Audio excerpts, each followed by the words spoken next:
کوئی مصیبت نازل نہیں ہوتی مگر اللہ کے حکم سے، اور جو شخص اللہ پر ایمان لاتا ہے وہ اس کے دل کو ہدایت دیتا ہے، اور اللہ ہر چیز سے باخبر ہے۔ اور اللہ کی اطاعت کرو اور اس کے رسول کی اطاعت کرو، بس اگر تم منہ پھیر لوگے تو ہمارے پیغمبر کے ذمے تو صرف پیغام کا کھول کھول کر پہنچا دینا ہے۔ اللہ جو معبود برحق ہے،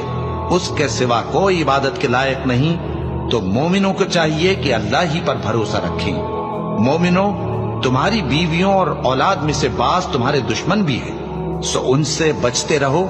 اور اگر معاف کر دو اور درگزر کرو اور بخش دو تو اللہ بھی بخشنے والا ہے، مہربان ہے۔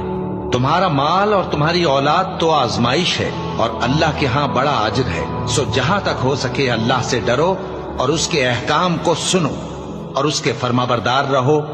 اور اس کی راہ میں خرچ کرو، یہ تمہارے حق